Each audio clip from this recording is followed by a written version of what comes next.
स्वागत है आपका ब्रेक के बाद। बात चल रही है कॉस्मेटिक सर्जरी की। इस बीच हमारे साथ कॉलर जुड़ गए हैं, मुजफ्फरनगर से अतुल यादव मौजूद हैं। बहुत स्वागत है अतुल, क्या जानना चाहते हैं?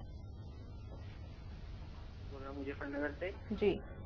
और करीब 6 महीने पहले मेरी इंफ्रासुपोल हॉस्पिटल में डॉक्टर नजीर से राइनोप्लास्टी हुई थी। तो सर मैं अभी इससे संतुष्ट नहीं हूँ और मेरी नाक जो है नीचे की साइड से ऊपर को उठी हुई है, तो क्या मैं दोबारा सर्जरी करवा सकता हूँ?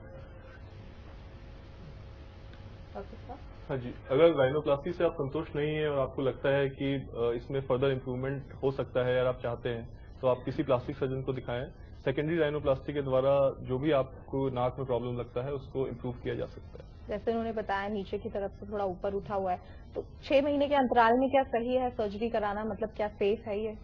देखिए, इसके लिए इनको एग्जामिन करना पड़ेगा, देखना पड़ेगा कि पहले क्या प्रॉब्लम थी, कितना इम्प्रूवमेंट हुआ है, और अगर डिजायर्ड रिजल्ट नहीं है तो क्यों नहीं है, जी। क्या प्रॉब्लम रही या क्या रिजल्ट होना चाहिए था क्यों नहीं आ पाया। तो 6 से 8 महीने के बाद दोबारा कर सकते हैं राइनोप्लास्टी, अगर पेशेंट की हीलिंग ठीक हुई है। जी, तो ये डिपेंड करता है कि आपकी हीलिंग कैसी हुई है, और प्लस एक बार आपको जरूरत है किसी अच्छे प्लास्टिक सर्जन के पास जाके अपना चेकअप भी करवाने की।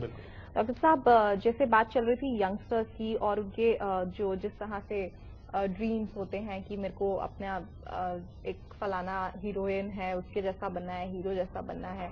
आपने कहा कि हालांकि ये रियलिस्टिक नहीं होता है, लेकिन फिर भी मानिए कराना कोई चाहे तो किस तरह के प्रिकॉशंस लेने चाहिए? प्लास्टिक सर्जरी कराने से पहले क्या कुछ ध्यान रखिए? अगर एक हेल्दी इंडिविजुअल है, मानिए उसे किसी तरह का कोई प्रॉब्लम नहीं है, लेकिन सिर्फ उसे कुछ चेंज करना है अपना लुक, किस तरह की प्रिकॉशंस को ले?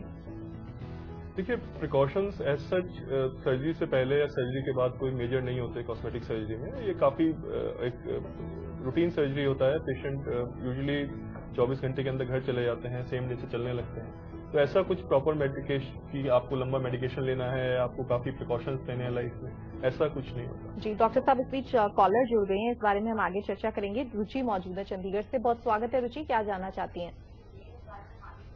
रुचि, अपने टीवी का वॉल्यूम आप कम कीजिए और फिर पूछिए अपना सवाल। हाँ जी, मैं पूछना चाह रही थी। हेलो जी रुचि। हेलो, हाँ जी, मैं पूछना चाह रही थी कि मेरे को थायराइड है और जिसमें वेट गेन होता है, उससे मेरा वेट बहुत ज्यादा हुआ है। I am like 90 kgs and I want जैसे लाइपोसक्शन हो, क्योंकि बहुत ज्यादा फैट की वजह से मेरे को प्रॉब्लम्स भी है, नीज में पेन आ गई हुई है। तो उसमें कोई साइड इफेक्ट तो नहीं होंगे? या जैसे लाइपोसक्शन हम कराते हैं तो उसमें क्या कोई डर की बात तो नहीं है? कोई ऐसे मसल लूज या कुछ क्या है फर्दर, उसका क्या प्रोसीजर है? थोड़ा डिटेल में जैसे जानना चाह रही थी। जी, जानना चाहते हैं कितना सेफ है, क्या कुछ प्रिकॉशंस लेनी चाहिए डॉक्टर साहब?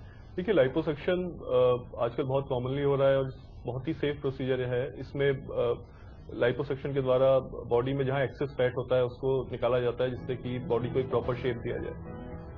तो इसके पहले आपको जाकर किसी भी प्लास्टिक सर्जन को दिखाना होगा, देखने के लिए कि आपको कोई अंडरलाइन प्रॉब्लम तो नहीं है। आपका वेट काफी बड़ा है, इसलिए कुछ मेडिकल चेकअप भी आपके कराने जरूरी होंगे, जैसे थायराइड का या शुगर का। कि वेट बढ़ने की वजह कई बार मेडिकल प्रॉब्लम्स भी होती हैं। सेडेंटरी लाइफ स्टाइल होता है जिसमें पेशेंट ओवर ईटिंग होता है या एक्सरसाइज प्रॉपर नहीं करता।